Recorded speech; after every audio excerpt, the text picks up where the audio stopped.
As many of you know, I have many controversial guests, so that comes at a cost of being demonetized everywhere. So if you want to support the program, go to fightbackpodcast.com, and I have all kinds of merch on there, whether it's jiu-jitsu, fighting, political, and other accessories. And thanks for the support.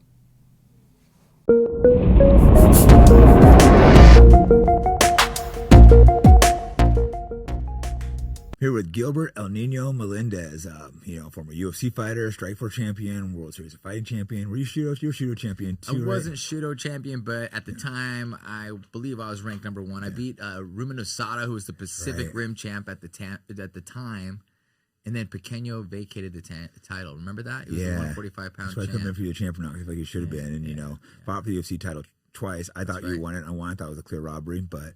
I agree. I agree. But yes, it's an interesting interview because you're my best friends. I know so much about you. So asking you questions is going to be a little weird, but we'll just kind of, I guess, like chop it up and bullshit. Yeah, absolutely. I know. Doing a podcast with my best friend. Yeah, we've been friends for 25 years. Like, I know a lot about you. So what fucking questions do I want to ask?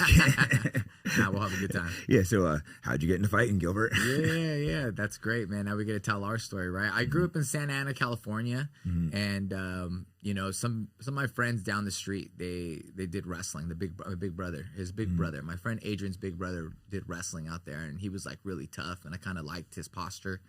So it kind of got me into wrestling, and I went to Santa Ana High School to wrestle. And man, I just really love how wrestlers commanded themselves, right? They had confidence and convictions, and I just kind of like that. And of course, in junior high, I saw my first UFC, so I was a fan. You know what the first UFC you saw was? Yeah, I think it was UFC 4.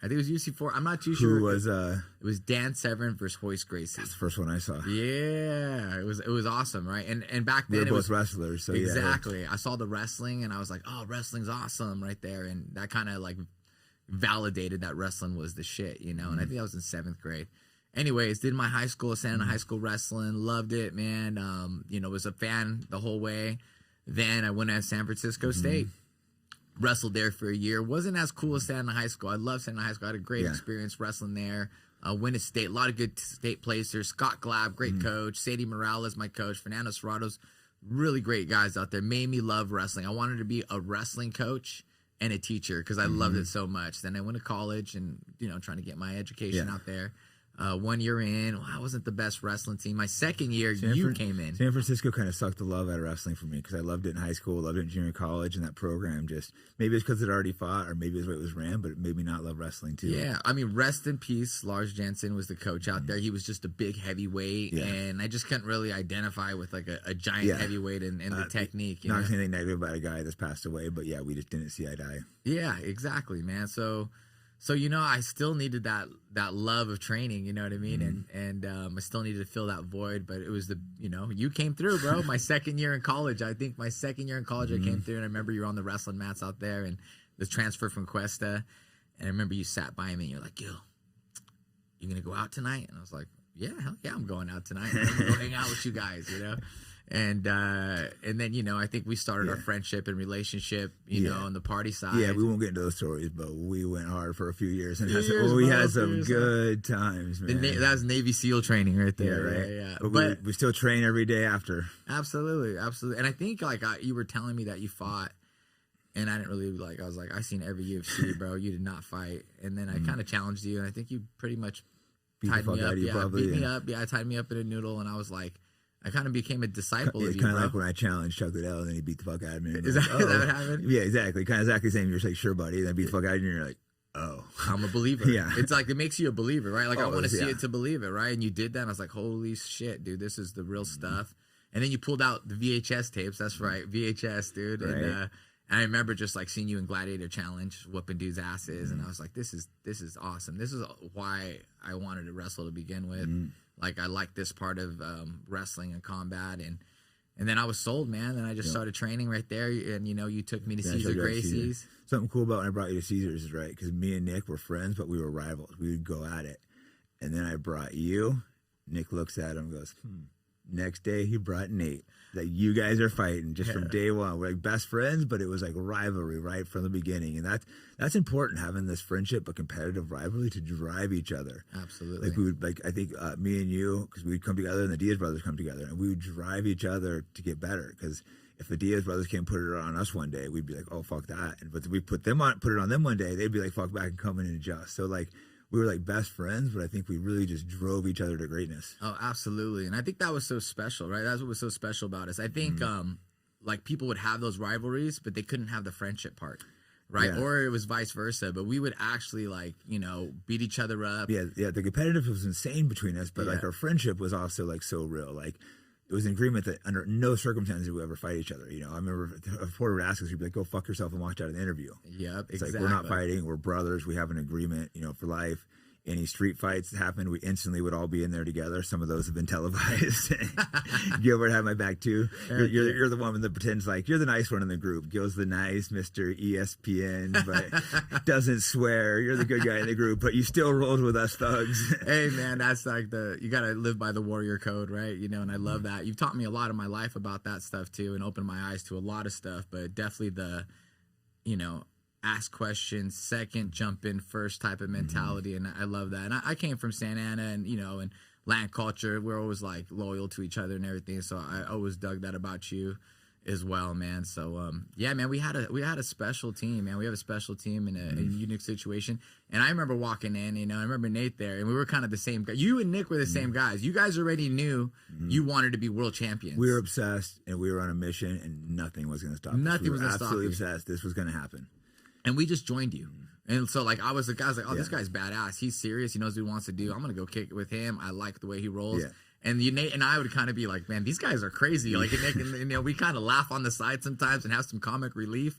But, you know, obviously we looked up to you guys and we were kind of on the same wavelength and we trained and went with you guys. And because of you guys, you know, I've reached all these goals. Yeah, there's been times when I thought like, man, I was mean to like Nate and Gilbert. But then you guys have both became so successful. So I'm like, I guess my mean, if you guys hadn't been, I'd be like, man, I was just mean for no reason. Yeah, like, let's go back though, because I remember like in college, like, they were harsh on you guys. There was a moment where like, we used to live together, you and I, right? We lived together. That's funny. Let me tell the story how that happened real quick. I was like, I was living with a girl. You had a kid. We got in a bad argument one night. I'm like, yo, can I come stay the night at your house? His roommate was like, I don't know, went down to Santa Ana for a day. I went to stay there for a night, and I just didn't leave. Told his roommate he had to go. That was it, man. I kicked out the roommate. I'm like, sorry, bro. I just jacked your place. So all of a sudden, I have Jake Shields as a roommate, and there was no ditch in practice, right? So like, I used to try to like call, oh, I can't go. I've been getting called a Nazi for a long time, but for different reasons. I know. Like Jake's a Nazi, man. He's making me go to practice. There's no way I can hide it, but super grateful to this moment because of that, you know, like because before I moved in, you'd come like 3 times a week. Sometimes you wouldn't answer your phone. I moved in, I'd walk into your room, you're just like, fuck. I'm like, get up, Gil. There's no escaping. We're going. We drive an hour. And you'd be like, oh, after you, I'm like, yep, get up. Yeah, we drove an hour every you know, occasionally we trained San Francisco, mostly every day, drove out there, and then Nick and Nate would drive an hour as well, and we would go out there and just battle. A ton of other phenomenal people at our gym as well, like, you know, David Terrell, Phenom, Gil Castillo, all these other legends before us, because me and Nick weren't the best guys at the time. Yeah. You know, it was David Terrell. Of course. You know, Gil Castillo was still above us at that time. It was like these other legends that deserve their respect as well. And like, it was just so old school back then, right? It wasn't as deep. No one really knew what MMA was. We tried to explain it. You know, we'd be out somewhere trying to explain it to a lady or some people. We'd be like, what is it, boxing? You know, and overnight it blew up. But back then we trained hard. We had a ring, right? Caesar had a ring. We'd all gather around it and we'd all spar each other. It'd be like, you know, some really good wars that no one got to see. But yeah, the Angry Hick was there too. Oh, yeah. And then Marty back in the day. Was savage. And there's some other guys, yeah. And then Val made it to the UFC. Gil Castillo was in the UFC. There was he's fought for UFC title. David Terrell fought for UFC title. Right, we had savages. I really wish we had all this old footage. We could make the coolest documentary of all the. I know. The new school people don't realize, you know, I've talked about this in a few other podcasts, but just like how hardcore the sport used to be. Guys would come in for challenge fights, the Gracie Challenge, you know, it'd usually be like me or Nick or sometimes even like 16-year-old Nate because they want to like embarrass someone. And Nate was way more scared of like me and Nick than he was of like getting beat up the thing. So Nate would just be like, yeah, I'm fighting this guy. I'll do it. Probably scared shitless, but just won't show any fear because he sees his brother. He's way more scared of Nick than anything else, you know? So if Nick says do something, Nate would do it. Yeah, and not only scared, but man, respect, we loved you. Yeah, we scared, not just fear. No, we were scared of you guys, but we loved you guys, right? We wanted to like make you guys proud and everything too. Nothing made us feel better than going out there and like, you know, making you guys proud, getting your approval. Like you guys were leaders for us, and we're like, hell yeah. If Jake and Nick say we're dope, then we're good. I feel like, you know, we had a small group, but to run something at elite and to reach that level. you have to have a couple guys in the gym that are really mean, keeping the order. You know, I didn't want to be like the mean guy, but someone has to step in and like enforce shit. You know, someone has to fuck. Are you sure you didn't want to be that guy, Jake? I really you fell didn't. right into it so perfectly, man. No, I love that about you. I just too. felt like I had to. You know, someone has to step into a gym. These serious hard. I was just talking about earlier, like Extreme Couture. I'm not like the mean guy there, but the guy like like Eric is not fighting, but he's a nice guy, but he's a fucking dick at the gym. He has to. Someone has to keep shit in line. True. And if someone needs to get beat up, maybe let Sean beat him up or something. Strickland. But someone has to be. If people are late, it's not acceptable. If they have the wrong gear, it's not acceptable. If they're sparring wrong. Yeah. Sometimes you need to like beat people up at the gym. Even like someone has to be an asshole to run a top fight program. I agree. And sometimes that's even a challenge for myself. Sometimes I see somebody and they're like being lazy, they're not doing the extra. I'm like, that's your choice, that's your life. But I think in my head, I wish Jake was here to call this guy a sissy and a little bitch. Yeah, that's maybe, what he's being right now. maybe I'm pretty good at being mean. I is, remember no, one it time is. and you're like, can you kick this guy to my gym? Have you do that, man? Refresh my memory, man. I'm not going to do it on air. I'm sure. not going to do it on air. We're talking about that air, who it is and stuff. You're like, can you kick this guy to my gym for me? Yeah, I'm like, no, Gil, I haven't been training. You're like, dick. I think I ended up kicking him out with you. Nice, like, man. well, do it with me. Yeah, absolutely, man. I could always count on you to help me out with that. Gil always likes to be the nice guy, which that's important too. You know, it is important to have. You got to have both overly friendly. Yeah, I think we have a stable. too. We have a stable of different types of guys and characters, and it's like there's no like real way to do anything, right? Like, but we've put a lot of things together, and we're still. I'm still a student of coaching. I learned a lot of coaching from you, and then it's like you're a different human being than I am. So I'm like, you know, like I'm never gonna do rubber guard, right? Yeah, like so, exactly. like just the analogy As a of how we coach, are. you have to learn different people. You have to learn different types of people, different. Like I said, I was one of your primary coaches. A lot of people don't realize that, but I was probably your head coach. Kind You of put were your my head programs coach, together. absolutely. You know, I never really take credit for that. A lot of people don't realize that. Like I was like coaching you too while I was fighting. Yeah, and, that was and crazy. Nick was, you know, Nate's head coach. Like I would help Nate out a little bit. Nick would help you out. Cesar Gracie, of course, was helping us out. Cesar Gracie was great for allowing us to innovate and stuff in there. He most of the gyms were too stubborn, the Gracies, but Cesar were way ahead of his time and realized we had so much knowledge in different arts, and he let us innovate. I mean, he taught us a lot of great stuff too, but he was huge in letting us innovate. I think that's why. That's also why Renzo Gracie in New York excelled. He allowed the innovation. At that time, a lot of the Brazilians were all by the rules. Yes. And Cesar allowed us to break the rules and experiment. Yeah, I love that about Cesar. He opened the doors, brought in the Sambo Val, brought in the American wrestler, let us blend it all together, challenged it, was open-minded, progressive about it, and he was great. But also, we lived like an hour, 15 minutes away. So we can only get there 3-4 times a week. We were training twice a day. We're training like madmen. So you had to lead the charge, right? And like my life was like the first 4 rounds with Jake getting my ass kicked. You know, my defense in jiu-jitsu was fucking phenomenal. My offense was not as good because of that, you know, but it was like, it was just a smaller pool back then. Like our army was at Caesars, but we'd have to build an army in San Francisco, which you started over there. We created over here. You know what I mean? Yeah, it's funny. We're both, I threw the scrap Yeah, back on too, which on is everyone called me, you, you know, Nate Diaz and Nick Diaz, the scrap pack. So it's like, all right. First, I'm like, what the fuck's that? Then I just went with it. So it's like, well, I loved it, bro. Well, I came from Santa Ana and we were the Wolf Pack, so I started throwing the scrap pack out there. You know, it was like just all the time people come up like scrap pack to me. So it definitely caught. So it's no, it was definitely a cool time. It's just funny though. Everyone I sparred, we can't spar light, bro. We just start fighting every time. I think it's you. You blame me. I blame you. You bro. always hit somebody It's hard you, bro. first, bro. It's always you, like, 100%. You just like full on try killing me every time we spar. We're like best friends, but we cannot spar without fighting each other. Like we've literally been in like multiple fights, like at the gym, but they were cool right after. It's just like everyone, you're the guy I'm always getting in fights with. These are my experiences I share with everyone. When 2 guys are sparring and hard, they're blaming each other. I was like, listen, it's you, bro. This is me and Jake. It's you, all Gilbert. the whole time, dude. Yeah, I said, Jake's a bully. He'll be grappling me. And, you know, he's definitely kicks my ass in grappling, and he'll just be like, you know, holding you start trying to throw knockout shots. Yeah, you start talking to me and trying to talk to me about your weekend. It's hella disrespectful, just letting me know how badass you are, you know. And then you'll just hit me with a cheap shot. Or we take you down, you'll slip out the fucking. Dude, so many times I think we almost got like into like near fights, oh, like brother fights, real fights, just like just we socking have each definitely other. started fighting a few times for a I second, think but we're always like hugging right after. There's never absolutely. been like any held grudges, but for some reason, out of all the guys that sparred me and you were just like fuck you, Jake. Worse than I'm like still Nick. pissed at you For right some now. reason, it's like worse than with like Nick and Nate. It's just like an instant. Like I don't know why we're best friends, but we just can't spar. Like we'd be like, oh, can we just do like touch sparring today? And then it says, bam. Well, I guess we're not touch sparring. I know. It's you. It's you, Gilbert. It is. No, it's you. You know, I love like, because, you know, there was a point where we trained every day together, and then like our kind of fight journeys were over, and you kind of just became this like nomad training everywhere. You're like in New York and doing everything. And I'd see like tweets of people like of Gary Tonin I think I saw Calvin Gastelum's, Yeah. and they're just like, "Oh my God, Jake's a fucking gorilla. I've never found anything like that in my life." And then he's like, "Oh my God, I just got my ass kicked by Jay." I was like, "Yep, you guys understand my life." You for know what's 20, so you know, funny? like, Because you and Nate always bitch about training with me. I'm like, you guys are such. Why are you guys being such bitches? And then fucking Gary and fucking Gordon turned me like, Jake's is so terrible to train with. I'm like, fuck, I guess it's me. It was They're like, you're yeah. just so rough. I'm like, I thought you guys were just making excuses. And I'm like, oh, I guess if Gordon and Gary and you guys are saying that, like, hey, I guess I'm the common denominator. But you know what, man? But I don't hurt people though. No, hell no, dude. But every guess I time I am was rough. in a fight, though, I was in a fight, and they're like, "How was it?" I was like, "Not worse than Jake. It's not worse than Jake doing that to me." You know. So You ever get to train with Gordon Ryan? I did once because of you. You know, you brought him in the such room a right there. phenom. Yeah, it's amazing to see someone like, even on the highest stage, like you're like, man, that guy just has his heart rate at like 7, and you know everyone's like exploding, and It's he unreal. just like keeps. And it's interesting when you see his heart rate go up a little bit in a match. Like, oh, he tried for a second, you know, but Yeah. he's just such a technician, and I had a chance to roll with him because of you, and I understand who he is. Yeah, those are the only other guys that I've seen that had kind of the bond that we did as a team, like him and Gary, like the true love and loyalty to each other. You don't see that very often. Yeah. So that's why when I trained in New York, I'm like, oh, you guys have like what we had going back in the day. And you don't.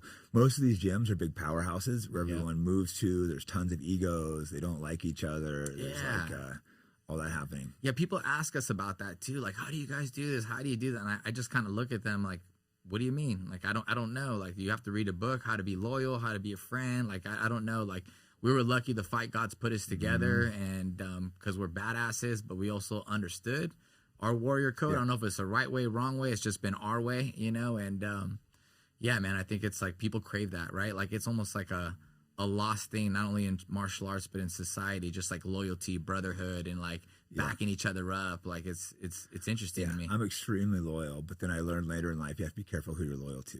Sure. You know, like you, I know you always have my back, anything I need, because you know I'm not going to ask anything unless it's important. But I know you're instantly going to do anything. I know, you know, if you ask to do something, I'm just going to do it and worry about it later. It's nice having friends like that, but you have to be careful not to be loyal to the people that don't have your back when you need it. Definitely. We've always had our backs, whatever matter what, our crew. Yeah, and we also had the thing of martial arts to kind of like show people's true identity, right? Because like, you know, martial arts does that. You know what kind of people that, oh, he's a sissy, he's not showing up, he's breaking. Like it shows a lot about somebody, you know. So you kind of get through those smoke and mirrors of the people that are fake through martial arts, right? Because you're like, oh, okay, this guy's legit. Because it shows in your the mats don't lie. It shows what kind of person you are, really. And we had in our gym about toughness. Like you could never quit. I remember one time I got hot boxed in the car. I don't smoke a lot of weed. Like Nate, Nick, maybe you, just got me lit. And then I get locked in the cage. The gloves are taped on, the headgear. It's one of those serious sparring sessions. Yeah. Nick's space in the ring. We have a 5-minute sparring session, bro. I started having an anxiety attack. It was turning on you. I'm trying to make an excuse to get out of the cage, but I couldn't think of anything. I'm thinking like, oh, I have a doctor's appointment. I'm running through my head excuses. I couldn't think of anything. Like, well, I guess I got to fight Nick. I ended up doing okay once I started sparring, but there was that like minute of just like panic that set in because I never smoke. I'm just like, this sucks, dude. This is why I don't smoke weed before I train. Yeah, it was the Scrap Pack Gracie Fighter pre-workout. You guys made me I usually didn't smoke before, but you guys just made me get lit that day. You kept handing it to me, and you guys it was hot box. I just got so lit.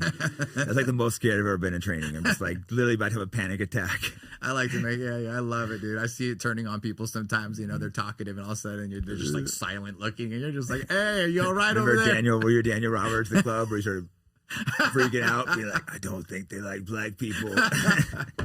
Oh man, no, I freaked out on edibles a few times. Yeah, I could it not happens. do edibles. It happens to the best of the people, man. It really does. I would rather do crack than edibles. I know, man. I hear people. Yeah, to each their own, though, right? Like everyone has their own like thing that works for them, you know. So yeah, let's go, California. Let's go through some of your fights now. You had I think your first fight, we went out to literally like a barn, like an I own barnyard beatdown to beat the hell out of people. I love that. Did you have 2 fights the first night? 2 fights in one night, man. And you were just hooked after that, right? That's when you got the bug. Yeah, it was. It was like, first of all, I didn't know I was going to fight 2 fights. I thought I was going to fight 1 fight. I showed up, and I remember, you know, I came with my boy Carlos, drove me out there, did the weigh-ins. Like, you're in a 4-man bracket. And I was like, all right. I didn't know it was in the tournament, you know, but that's how it was back in the day. I was like, I'm just going to fight 1 fight.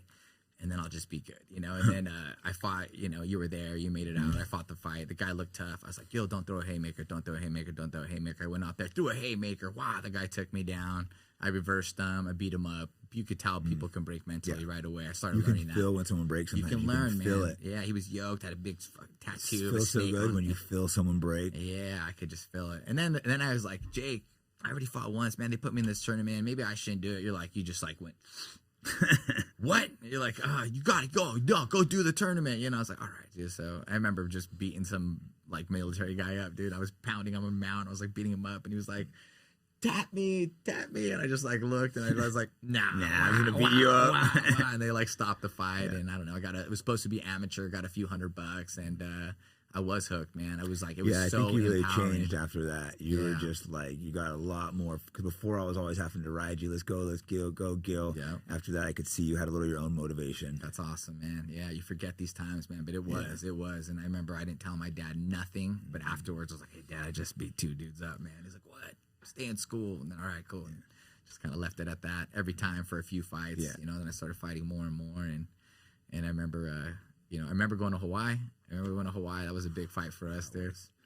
And Hawaii, it was big in Hawaii, away for the mainland, because no one really fighting was tiny in the mainland. We went out there, we were like stars. It was like, this is great. Yeah, I remember that. And I got to fight Bozo Pauling. I think I was like 3 fights in. I was doing some WEC. Yeah, he was a already. big name at the time. Yeah, we both started getting massive fights early because we would fight anyone, which is not the strategy to take. But we were like, both our records are just stacked with all the toughest fighters. Heck yeah. And I remember I fought Bozo Pauling, who was part of Jesus is Lord. And I remember, we you were telling me because you fought Ray Cooper, and you're like, man, after he beat me, he gave me a Jesus is Lord shirt, man. It just really ticked me off, Gil. I'm going to come back and get him later. Anyways, I fought Bozo Pauling. He was a big, heavy-handed guy, ranked like high at 145s, number 1 or 2 in the world at 45s. And he thought he was fighting a chump, and I caught him off guard, and I just took him down and pounded him, man. And remember, we jumped the cage. You were there too. Ken was there. Right. Larry showed up out of nowhere. And I got a big victory, man. And that also really ignited. Is that when you started believing you could be a champion? Because I believed it early on. Me and Nick, we knew we were gonna be champions early on. Yeah. I didn't. I never I just saw like smaller goals. Like, wow, I got a free trip to Hawaii. Yeah. Like, I got $1,000. I paid my rent. I got an extra $200 because I won. Let's extend our flights a couple days. And through martial arts, I can make some money and go travel and see the world. Those are my initial goals. So I didn't know, but I was like, wow, I beat a top guy. And it was fun to look at rankings, and see that.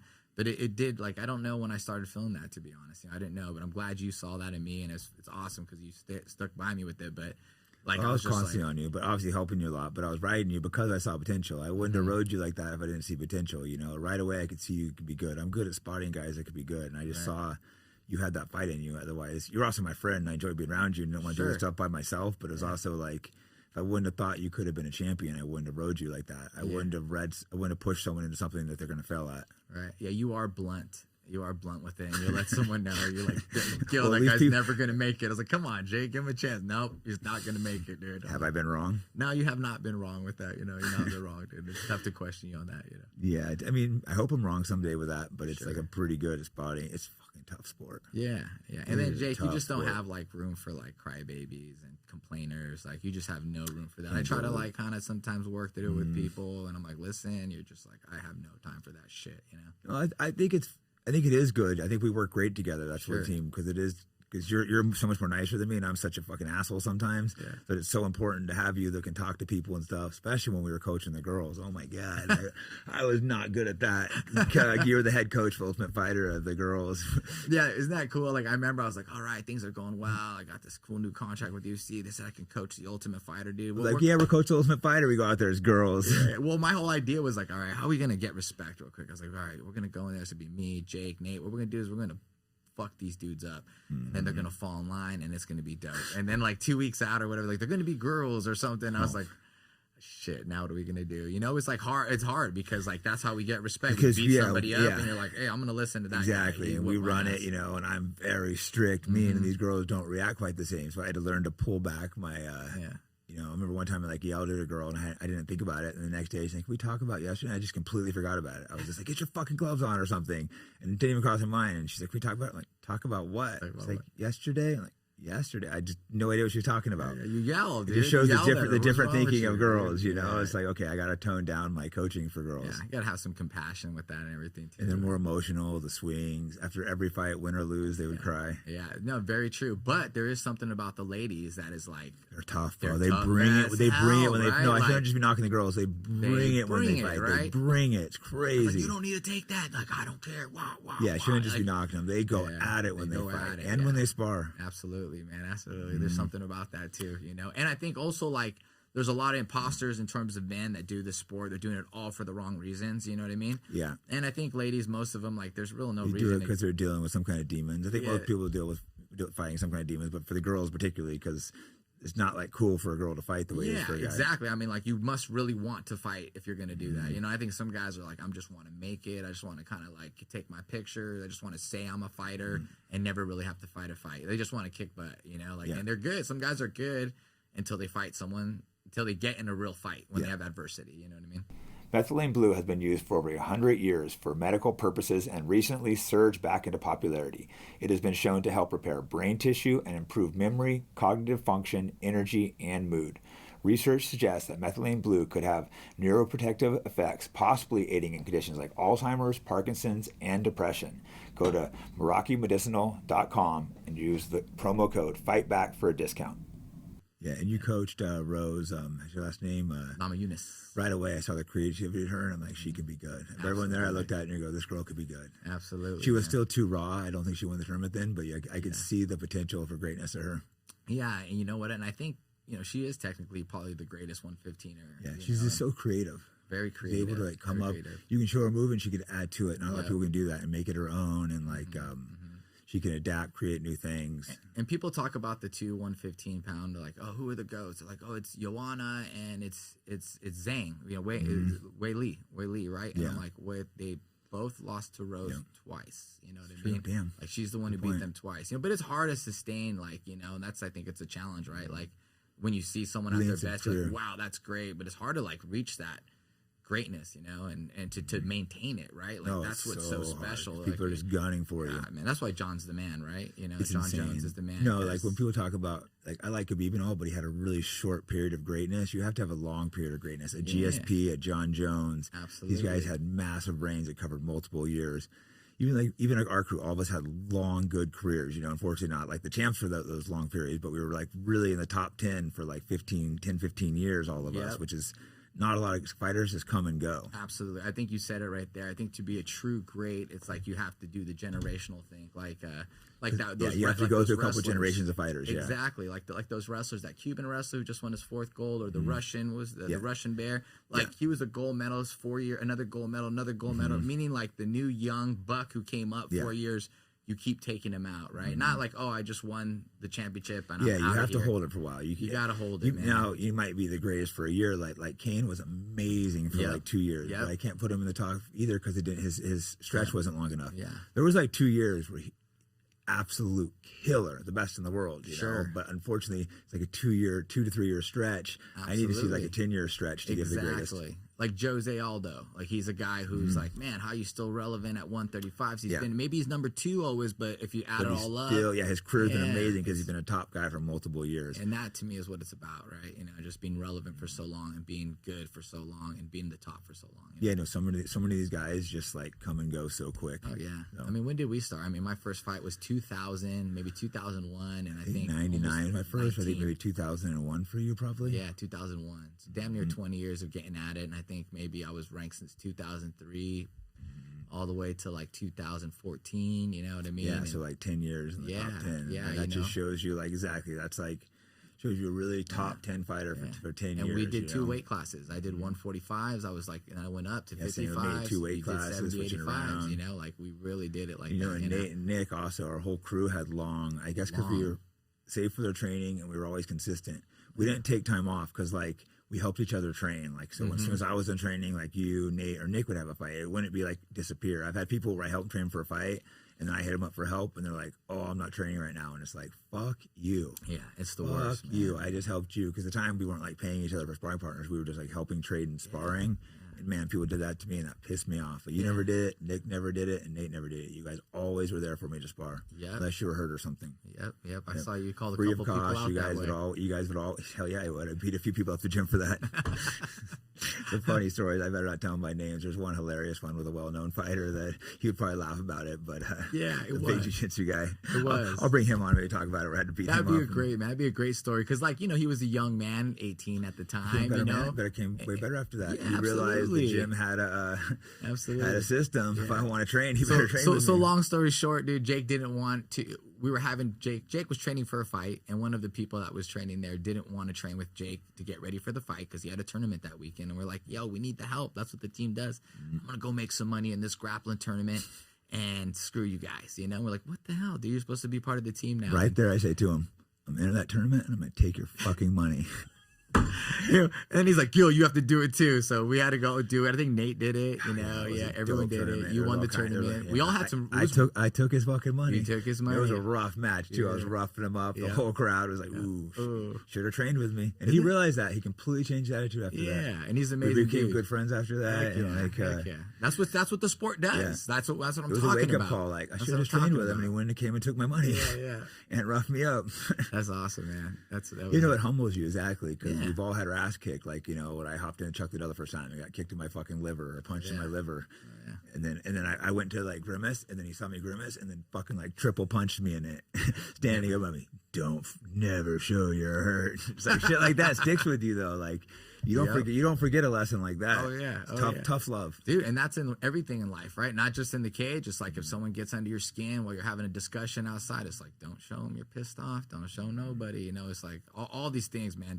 Nothing's harder than fighting to me. Like everything I'm doing, I'm like, oh, just like nothing compares to training. No, because we trained hard, and like we set it where there was a very hard tempo, and everyone that came in had to do the whole camp. You know, there were some guys. Sometimes a big name guy would come in, they weren't fitting. I would kick them right out of the gym. Yeah. Not gonna say any names again because you know one guy it's passed. I won't say his name. He's in there and wasn't fit. Like, all right, get the fuck out of here. Yeah, people would come in and try to do a week of training with us, and they hit the 2-day training session and take 3 days off or whatever. Just they come back later, and I'm like, We probably did do it. overtrain, but we were all successful. So maybe overtraining is exaggerated. I've never heard a great person say that they overtrain, right? Do you hear about Kobe Bryant waking up before everybody? We talked about, remember we talked about who's the swimmer, the big swimmer that was Phelps, Michael like, Jordan. yeah, None of these guys are like, oh, I don't want to overtrain. Yeah, like they're actually outworking the competition. Overtraining's so over exaggerated. I think so. It can be real, but it's so rare. Yeah. People use that as an excuse to train less. It's like, oh, I'm tired of training. Well, then you just go jog. You know what I mean? Or you take it light do and more you technical, drill. yeah. you No, I do think you some can have drilling, lighter days and stuff, Lighter but- days. It's not like But you're still in there training. We go in all the time, clocking in sometimes every 7 day. days a week. I think people don't realize, we'd be sacrificing Christmas, birthdays. Yeah. Like it's like there's no real holidays when you have a fight coming up. But I loved it. I don't know if people love it. Like I try to get. I'm like, dude, I loved it. I loved packing my bag, getting ready for Japan in my little $500 room in San Francisco. We all lived together. So exciting, right? Missing Christmas. I'm like, I'm going to Japan. Yeah. I'm gonna go fight in Pride. Yeah, that's cool too. Someone Because else we was both crying about it. I don't care. we grew up. I mean, all of us kind of poor. I think you're probably the richest out of all of us growing up, which is not rich at all. Like middle class, And it's like we all grew up like. And then all of a sudden we're flying to Japan. I've never been on a plane. Have you ever been on a plane and we flew to Japan? No way. And speaking of my pops too, I remember one time you invited me to Japan. You're like, come corner me, and I was just like scared. I'm like, going to Japan, like that's scary to me. And I went to Rosarito when I was like 19 years old. You went to go beat Mock Sakurai over there, and I wasn't there for it. I missed it, And then my dad looked at me. He's like, I thought you wanted to be a fighter, and you're over here, and you could have went Dad there. called you out. He called me out like I was a chump, dude. And anyways, but yeah, man, it was like I never thought I'd be flying to Japan, and I look back now. Flying in first class, got my economy. Like, I know what I'm doing now. And I was like, man, we were flying middle seats to Japan, just like stuck right here. We didn't know, man. And like, we didn't even know, like, to me, it was like some of the greatest years ever, And it was fun. But yeah, I know when I got that mock fight, who was ranked number 2 at the world at the time, they did 2 weeks notice. I wasn't a name yet. They were bringing out there to lose, but I was just so hungry. I'm like, oh, I'll take this. Went out there. I don't even know who quartered me. Pretty much by myself. Flew across the world. Never been on a plane. Yeah. But when you really want something, you make it happen. I've had a fighter like, oh, I can't fly to this country without that you come corner me and stuff. I'm like, man, you don't really want it then. Mm-hmm. If you really want it, you're going to do anything. You're going to take those sacrifices. And that was just getting to Japan, bro, biggest culture shock. It's still the craziest country I've been. They put us in areas where there's no non-Japanese people. Yeah, and they look at us like we're like aliens. And we were there like in 2003. You were like, that was probably 2002 for you or something like that. Japan's changed a lot. Yeah, it was. There's a lot more English there. People have tattoos. Remember we'd go, they're like, no tattoos in there. We couldn't get in the saunas to cut weight. Like, we had to cut weight in our room. Yeah. Rooms would be tiny. We'd have our plastics. They were just so disgusting. Remember we set off the alarms and they set off the like we're putting like the hot water like you know over here in America they know better, dude. But they you can get the water real hot over there. I think we set off the fire alarms, man. Our room is so filthy. And back then I never ate any ethnic food. I was like from the small hick towns. I'm like, look at Japanese food. Like, what is this? Yeah. Like, what the hell is this crap? Yeah, they're pointing at pictures and everything like that. We brought our own stove, right? We brought our own stove. I bought some Rosarito beans. They had canned beans and stuff. But they're a little shady over there too. Remember, they're ahead of our technology. We caught them recording us trainings. We didn't realize it first with their phones.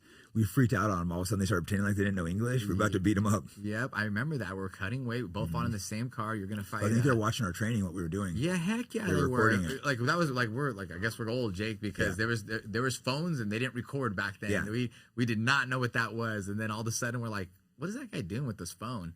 And it was like maybe 3 years before we started having our phones, and we're like, I think he's fucking recording. Right. And then Jake pissed off, cutting weight. Dude, we're both cutting weight. I'm cutting 43.5s, and you're cutting to 70s to fight. I was 167. Those extra 3 pounds made a big difference because I'm not. That's a huge cut for me. What was the name of that Japanese guy? I know he beat you that day because you cornered me, but then you came back and beat him. Kikuchi or Kikuchi, yeah. Kikuchi, something like that, right? Yeah, he had that terrible weight cut, and he just had that pressure on me. Yeah, but I was like, honestly, that was you cornered me. And then that's big. The corner. I just interviewed Frost. We're talking about the energy of cornering, the spikes, especially someone you care about. Like we're best friends. Cornering you, it was the adrenaline ups and downs. Looking back, I wouldn't have done that. I just would have stayed back, and someone else has to corner you. But I think they literally only brought me to corner you. They were like being, trying to fuck us over. Yeah. So I had to corner you and then go straight to fighting. Like just one fight between us, like not back to back, but one. They're like, oh, put one fight. We're like, that was messed up, dude. And I was brought up to lose too. That was my first fight in Japan. Right, that I fought, the same time as you, and I fought Takaya, and he was like after I beat Bozo, it was like real early. I'm like, kind of missed some of the dates up, but we're like putting it together. Yeah, the Japanese had a lot of the top fighters in the world. Unfortunately, they've fallen off, but they were like badass. Yeah. Back to cornering one time, funny corner. You were cornering me in Hawaii. I had just a war with Yushin Okami, who's extremely tough, Japanese guy. We just went at it. I won the fight, but it was a tournament, so I was fighting Carlos Condit next. He had like a quick 1 minute victory. Yeah, Frank. So I'm laying in the back, all exhausted, trying to cover. Gil just disappeared. Couldn't find him. All of a sudden, I was walking out to the fight, thought by myself. Gil comes up, what up? Like just drinking a beer, like. Jake, man, we were young savages, man. You got to remember, dude. We also shared a room in Japan. Dude. We also shared a room in Japan, and there was fight night, and Jake. I was like, oh, I guess like when you're the corner man, you get to go party and have a good time while the other guy sleeps. But you shouldn't be bringing people home. Yeah, but you shouldn't be bringing people home, dude, in a small Japanese room, dude. You know what I mean? I'm like, I'm trying to sleep. Okay, more than fair. I forgive you, Gil. Thank you, bro. I thought it was the protocol. I was like, oh, this is what we do. This is what we do. Okay, I was worse. I slept really good that night. Anyways, that was hilarious, man. We were savages. It was savages, and I try to remember that, like when I see the youngsters now, and like I'm like, hey, we're barbarians. Fighters are savages. You know what I mean? They are animals, and and they got to rein it in and stuff. But it's a good quality for a fighter. Yeah, you have to be a little crazy, or be able to make yourself a little crazy to be a good fighter. I think you have to be able to like turn on that insanity. So you see a lot of fighters are a little bit crazy sometimes. They can hold it together. And as you get better, they usually reel the crazy in a lot better because it makes you a better person. It calms you. Exactly. And I think there's a lot of, unfortunately for other fighters, it's the opposite. Man, they're so crisp. They're so everything, but they just don't have that tiger in them, and they can't find it. It's hard to pull it out of them. Like there's one guy I'm thinking of, I'm not going to say it, but just vicious in the gym, but just couldn't pull out the too straight edge. He couldn't go out there and just turn into a fighter when it was fight time. And it was sad seeing a guy, like my best sparring partners, and he couldn't go out there and perform, and he'd go and fight like a 3-3 guy and like have a split decision because neither is like, what the fuck? And we're out there winning, world titles. Yep. And then they're in the gym roughing us up sometimes, doing great, and you're just like, man, this guy's great, They just can't perform. Yeah, we were performers though. Yeah, you got to be able to go out there we can go to the gym, but you also got to be able to fight night and fight. So it's a lot of pressure dealing with a fight. It's insane, you know? Yeah. We dealt with that stuff good, especially at the beginning. At the end, it becomes a little bit more of a job, and you're just like doing your thing. But at the beginning, I think we genuinely loved it, right? Like that's also it's true love. Well, I think towards the end, we both started doing it more for the money, and that's when we started not doing quite as well. Our last couple fights for both of us. Most money we got, though, at the time. You know? We kind of lost the love, and that's when I realized, like, I don't love it anymore. I better walk away and find someone else to do. And you too, like you're doing. We'll get into it in a few, but you're doing amazing in life. We'll get into that in a few after we're talking. But it's good to see us both have adapted. Some fighters don't, you know. For sure. Good that we've switched to other things in our life. It's a tough transitional period, though. Correct? Oh heck yeah, it is. It is. Like you start realizing you're like in the fourth quarter. You know, it hurts more when you get hit. You're like, I don't want to piss blood today. Like, I'm down to fight. It starts getting like you don't want to get hurt. Like your like, kids. Before we were willing to die. Yeah. We were like, I'm gonna fucking die out there if I have to. But then you're like, oh, I don't want to be all fucked up. And that's when it's like, I should not be fighting. Exactly. And that's what it is. You hit it right there. It's not like I'm a chump and like we were like, I'm down, but I'm just a little bit more conservative, a little bit more reluctant. I don't want to get hit, so I'm going to keep my hands up. Yeah. And then you're like starting to hold back and you're not performing to the best of your ability, you know? And yes, it is a difficult transition, like to find something. Our whole identities is fighting based. Man, it really is, Luckily we were I didn't need fighting to be loved by my girl, my friends, we had friends. We were kind of pop. We were likable before. We were talking about with Chael Sonnen, like just everyone likes Gil. Something about the guy is just so likable. Like, I hate him, but everyone else likes him. Yeah, so I also think that's a freedom, right? Like you can lose, and like my friends they love me, they ride with me, and like same with you. You know what I mean? So I think that was also freedom of that. But yeah, like kind of transitioning and just finding out something to fight for, and like you dedicate so much for it, and sometimes you even fall short. We have a mission, though. Like we guys had a mission when you're fighting. Yes. All of a sudden, you have no mission. So how do you readapt to like the civilian world? I think military has the same problem. Yeah, it is. It is tough, and it takes time. But I think we both found our fights, right? We kind of find what we're fighting for nowadays, and now you have like multiple gyms, a fight promotion. Yeah. Yeah, I'm creating an ecosystem, and trying to bring that Bay Area mixed martial arts back to life. You know how strong it was before, also with Strikeforce. I mean, like we came from that era right there where the Bay Area had some awesome things going. But yeah, now like my fight is giving back to the next generation. I have my gym, which you helped build. I'm waiting for you to come back home, and our gyms, and we are a good mix, good cop, bad cop. Hell yeah, we're good together. Jake, these guys are being sissies here. You're on, bro. Let them in. And phenomenal technique, dude. I think we complemented each other, our styles and all that. But yeah, now it's like giving back, right? And like, like of course it's a business, but I'm starting a strong community. And I also think like during the pandemic, I found out like I'm not only a martial arts gym, I'm a wellness center. And like I'm creating, I think, good human beings through martial arts, right? Different walks of life, walking in together. It makes better people. It helped me become a much better person. Absolutely. Just the pandemic real quick. It's terrible what they did. You had a majorly awesome, huge, successful gym right in San Francisco, and you just got crushed. Because people always talk about people getting their business. Luckily, you were able to reset, Ben. But that could have derailed your entire life, what they did to you. Yeah, it's really fucking disgusting and evil. It did. It made me question everything, right? Like I was ready. Like I had a good stride. You were back.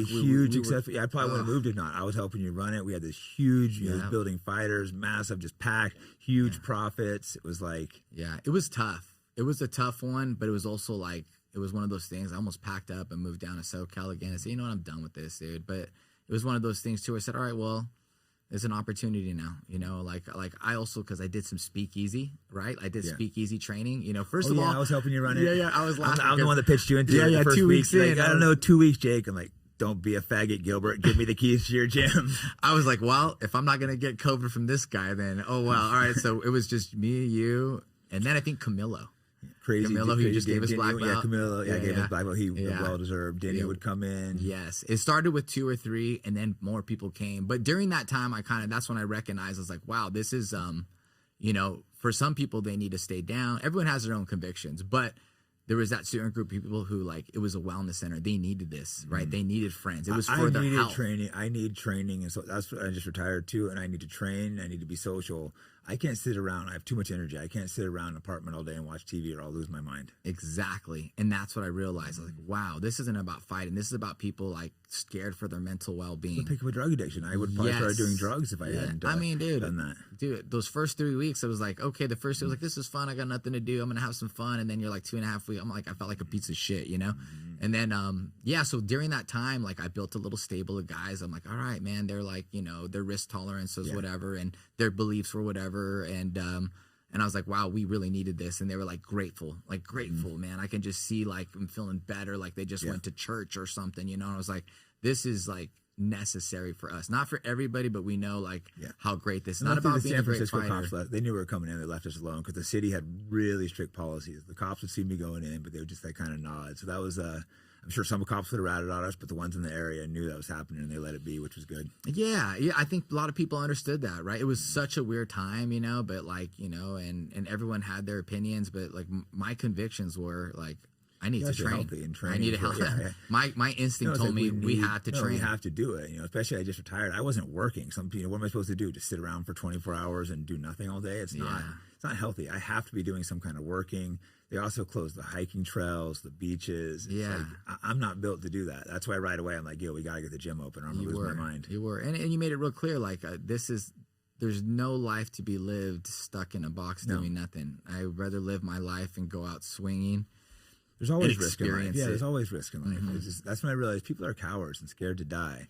And I'd actually carefully gone through all the statistics, like I told you early on, what turned out being the exact correct statistic, because the information was all out there. They were just like lying to us. For sure. That's when I realized scientists are full of shit. You were actually, before that, like before you were actually a little scared. Very early. You're like, holy, I was like, I didn't even know it was up. You're like, there's some stuff going down. In China, they were showing the videos, people like dropping dead, which were all faked, it turned out. Yeah. And you started showing me those videos. I was like, oh my gosh. And then, by the time I got to US, though, I knew it was bullshit before they even locked it down. I'm just like, because I looked at the Italy shit and I'm like, we're fine. Yeah. When they locked down, we were at a fight.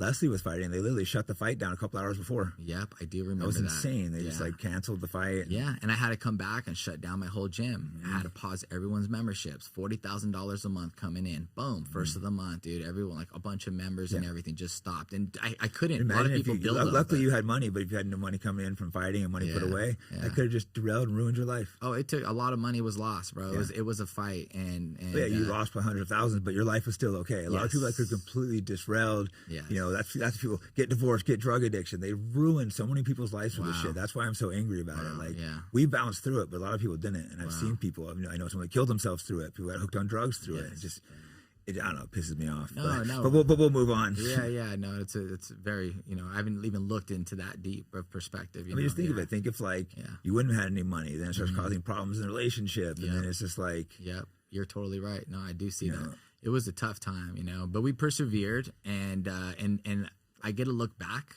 and I know I love to look back, and I know we're gonna look back 20 years. Like, what did you do during that time? And I'm like, I got up and I started fighting for my family, fighting for the gym, fighting for my community, and since then we've been on a roll and a momentum. Growing the gym, now you have like 4 gyms. Now we have 4 gyms total, Thank you, man. We're taking over San Francisco, just waiting for you to come back, spreading the gospel of community, wellness, working out, being cool. I'm a turned San Francisco conservative. Yeah, man. We need you out here to balance it out, bro. We need you to balance it out, and I'm a Democrat at heart. You know what I mean? Like I've turned you conservative. Come on, Gilbert. Yeah, well, there's a balance, right? I think more than ever now, you don't choose a side. Right? Yeah, I'm not. I don't pick a side. I think that's how they get us falling into the left, divide and conquer. That's how people jump on a side, so they go along with the bullshit of that side, and both sides are full of bullshit. Yeah, exactly. I lean more right, but I'm not on the right. Exactly, and that's why it's so important just building your community and your team with you, with like-minded people. The number one thing everyone should do is build their own community before worrying about. We grew up politics a little bit. I talk about politics a lot, but I also have a community that I built. That's my main focus in life. That's the most important thing. Building your own community. And I'm not to say my community is the right way or the wrong way. It's just our way, right? Like I'm not here to tell people they're doing it right or wrong. I'm just saying this is how I do it. And if you're like-minded and you want to come out here and do it, let's do it, Yeah, people that have no community, join a jiu-jitsu gym. You can build a community that way if you're at the right gym. It's a network all around the world. I mean, we're obviously high level, so we can go anywhere and get special treatment, but just regular jiu-jitsu guys can go around the world, hop in a gym and meet people, have them show them around. For me, anywhere in the world, people are taking me out, like, go to Peru. They're like taking me out on hikes that no one knows about. Be like, you want to go do some fucking DMT on the walls? And like anywhere I go, it's like that. Go to Turkey, like guys see me, they'll take me to all the local spots. It's like, it's so cool, just the worldwide network we have through fighting and jiu-jitsu. Oh, yeah, man. It's a huge fraternity. And you can go to Peru or you can go to the smallest town in the world and be like, there's nothing going on over here. But someone who trains, they see your ear, they're like, come train. I'll show you the best part of this no town. You're like, oh, this is awesome. Yeah, remember I was DR and some black guys on the beach. They freaked out when they saw me. Like, oh, can you check my gym out? They started walking me back. Some guys from DR like, no, bro, this is the ghetto. This is the ghetto. You can't go back there. Yeah. But I could tell these guys had so much respect for him, and like, good. The other guys want to go back there. They brought me out. Yeah. 100% black. These little. It was like built in this abandoned building. Yeah. Everyone was like staring from around the way because I could just tell these guys were like high up in the thing. So I knew I'd be safe. I could feel. No way would I walk through that area if it wasn't like with those guys, you know. But I could just see they had respect for me, that they weren't bringing me out there to rob me, and they were just so happy. I taught all these like, you know, little black kid jiu-jitsu, just the excitement, the thrill. I wish I had a camera doing it. I just seen how happy they were. It felt so good because they just like, you know, like no white people would ever walk through that area. But I came there.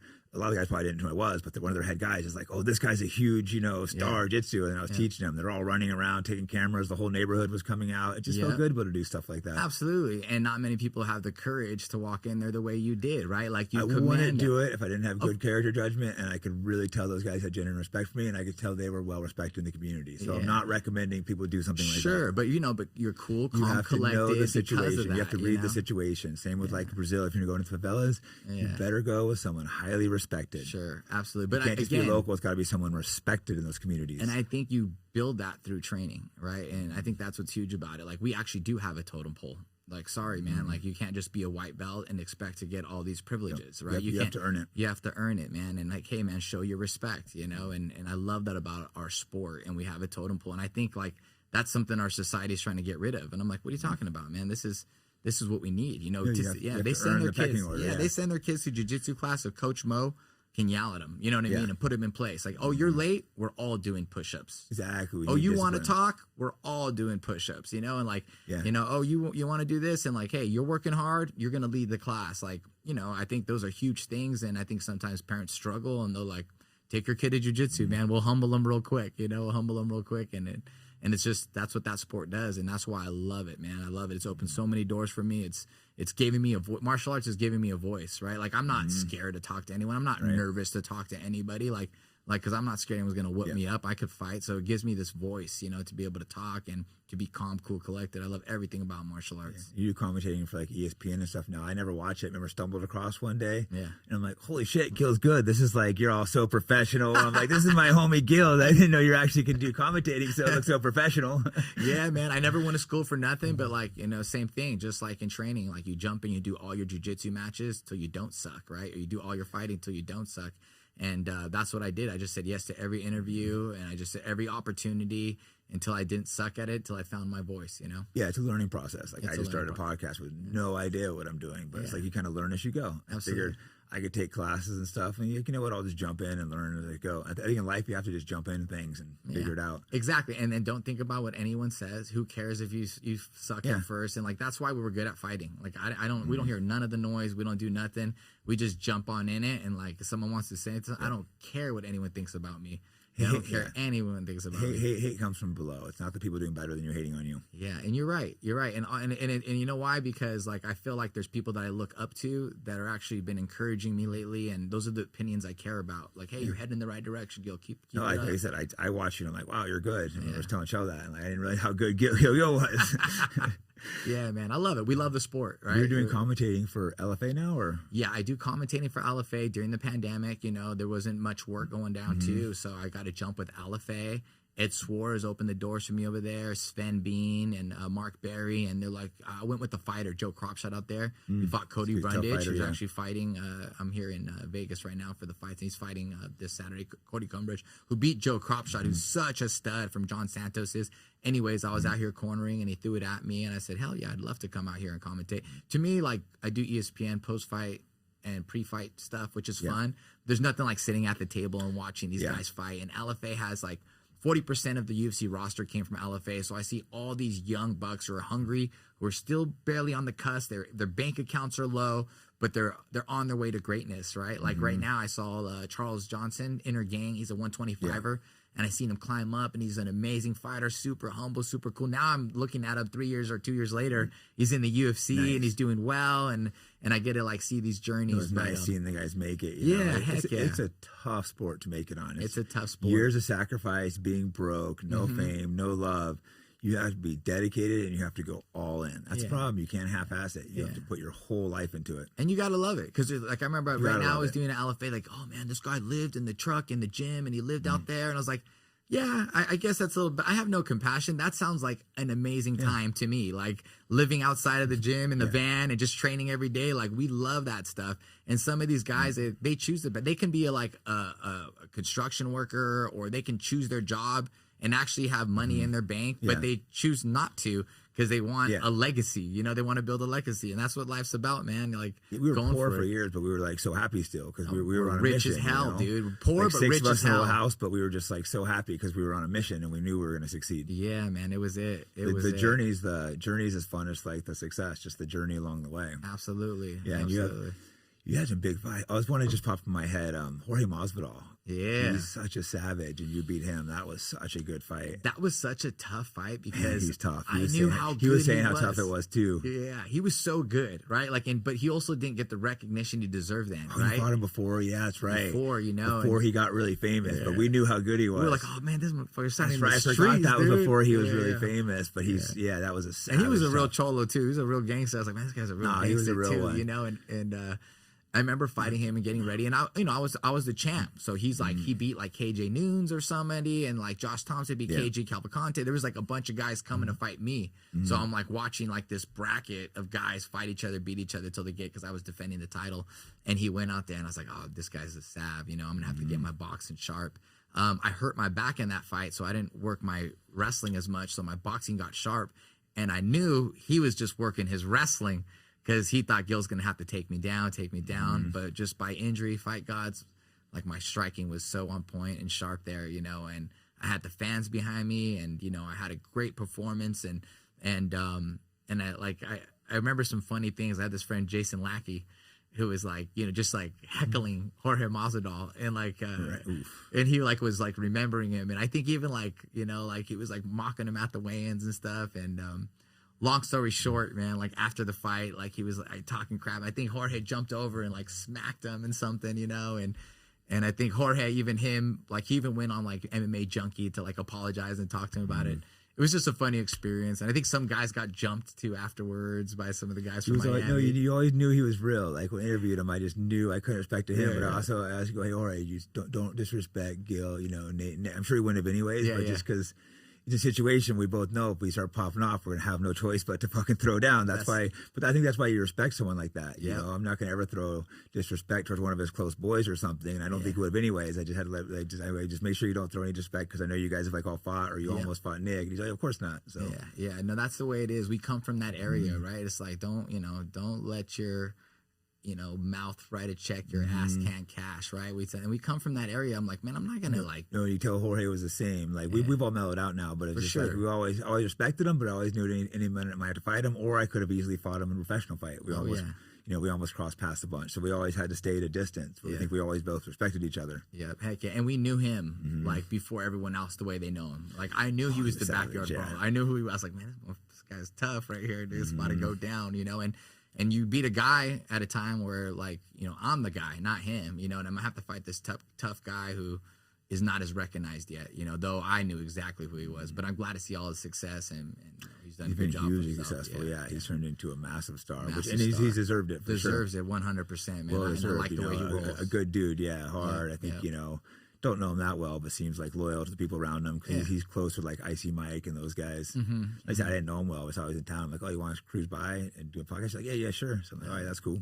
Tons of respect. Never even hung out with him, but he had a ton of respect. He's like, of course I'll come in. And that's how people think of you too, right? They got hella respect for you. Else, you know, he wouldn't be showing up here to do that. No, pretty much anyone asks for a podcast, if they know. But if Masvidal asks me, I'm gonna run and come on. That's exactly. That's what's great for the fighters. You ask these guys, the ones that don't know, be like, like O'Malley, I'd never met him. Like, hey, Sean, I think I talked shit about you before, but he's just like, oh yeah, I get it. I'm unlikable.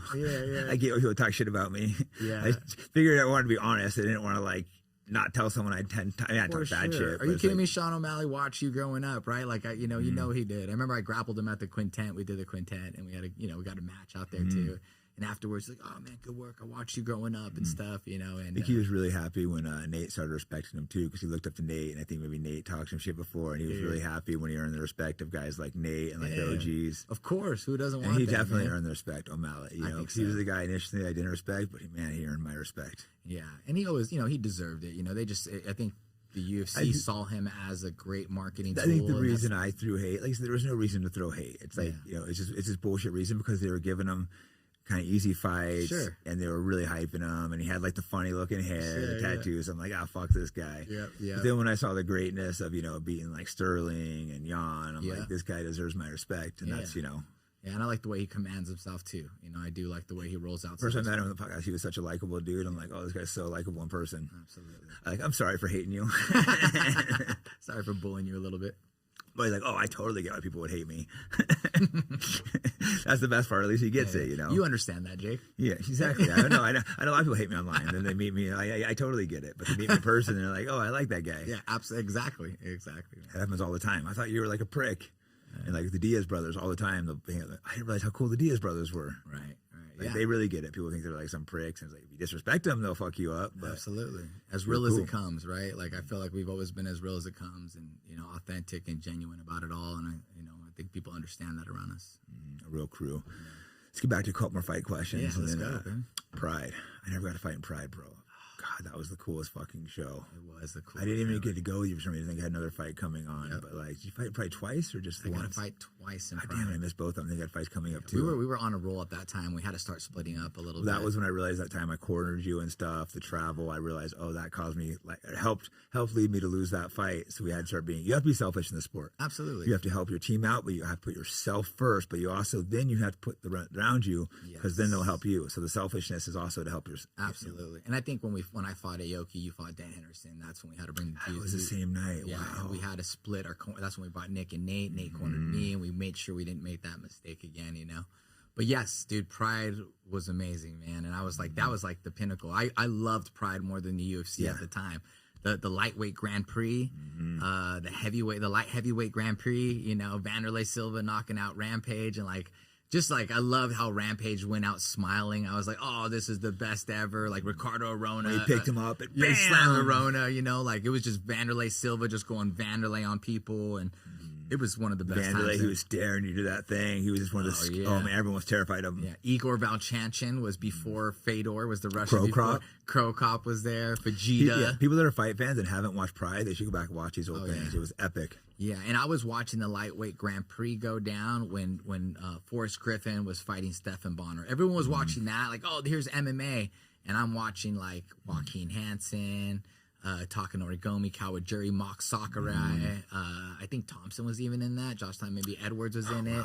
There was like a stacked lightweight Grand Prix. It was 160 pounds because the UFC got away of 155 pounders. So like my goal was watching Takanori Gomi and beating Takanori Gomi and fighting in Pride, because there was no 155-pound weight class. Yeah. So I made it over there, and it was amazing. Big show of shows, biggest show ever. You get a foot stomp someone, knee 'em. Like it was brutal, 10-minute rounds, you know. And my first fight there was against Obia, who was it was in Bushido against Takanori Gomi's like right hand guy. He was bringing up, you know, and he was the deep champion at the time. So I got a great win against him. Against a great fight. Got to like try to foot stomp him and everything, jump and do all that. Enjoyed it.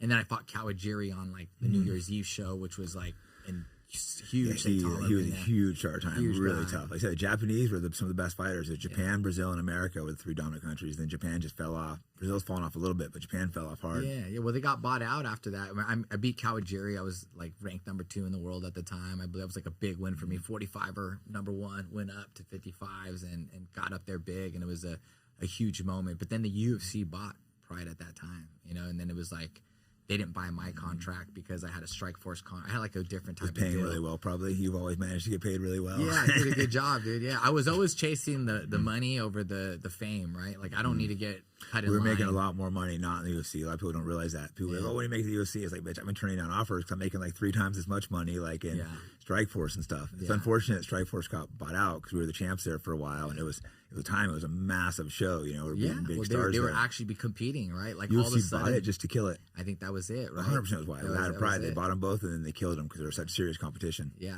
I just kind of go back in memory lane, and I just remember like we were there, we were the champs, but what really did it was when Coker built that heavyweight division. Like that's where Cormier was, Josh Barnett, Alistair Overeem, better than UFC Verdum, Fedor was there. He's probably the greatest heavyweight of all time. Yeah, and like, UFC could never sign Fedor. They tried, and they never did. Yeah, so they stole Dan Henderson from UFC right at his prime when he just knocked out Bisping. So they were starting to steal fighters from the UFC. Yeah, it was starting to happen all there, but it was a good run. It was a great run. It was magical, man. We got to fight at SAP quite a bit. You know, it was great. Strikeforce got that magic, but for some reason Bellator and PFL couldn't catch that magic. It's unfortunate because they paid well, have some good fighters. But Strikeforce was able to catch that magic. Pride was able to catch it in UFC. I don't think any other shows ever. Yeah. In your opinion, you think any other shows caught the magic of those three? No, UFC was okay, but not the same level. Nothing, you know. And I think we were actually stars. I was a star when I was in Strikeforce before switching to UFC. But we were also homegrown stars, right? Like no other shows could do that. Yeah, they couldn't do that. And we were all Bay Area guys, and we started in the Bay Area. We focused on our kind of talent, American talent first. You know what I mean? And like we built ourselves really well, and.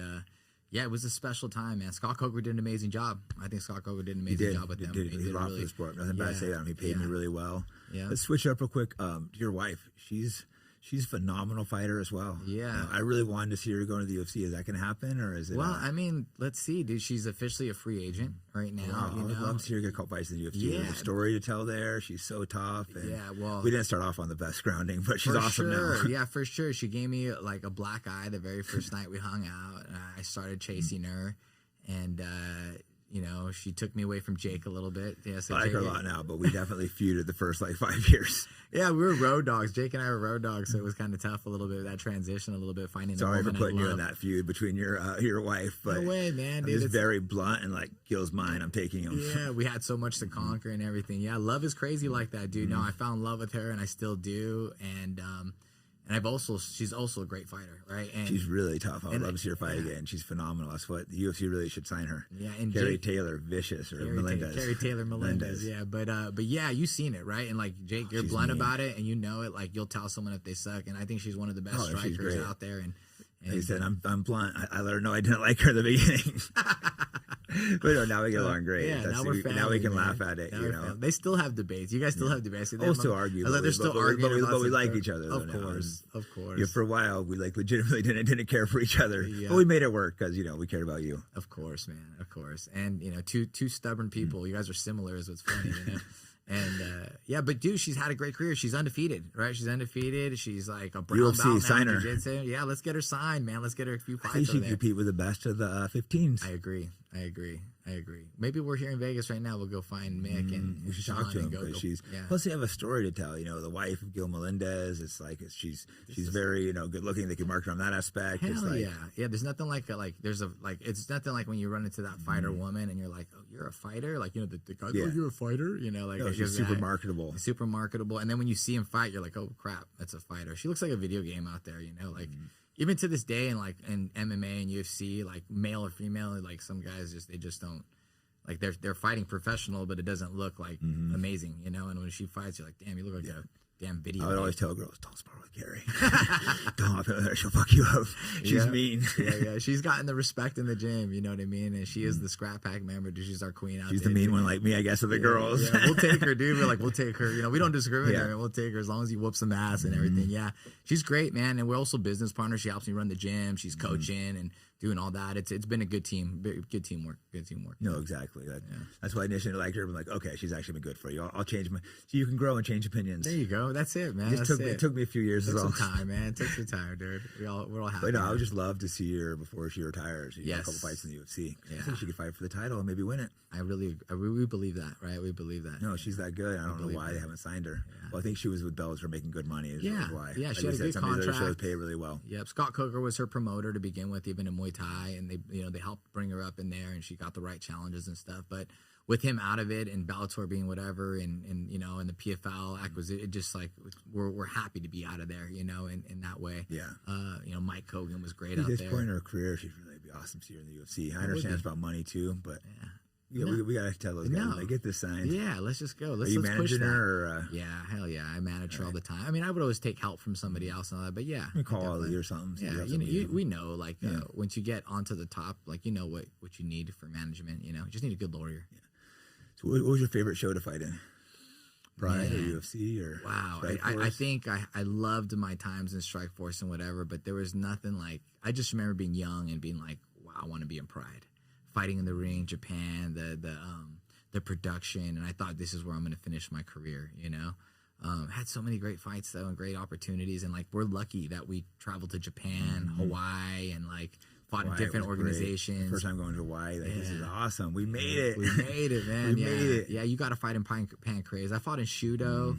I fought in Pride. I fought in WEC. I fought in the UFC. Champ of most of these. Yeah. WEC was a massive show at the time too. Exactly. Yeah. Not as big as like Strikeforce, but is everyone wants to see you versus Thompson #4? Easy money. I'll do it, bro. I'll do it.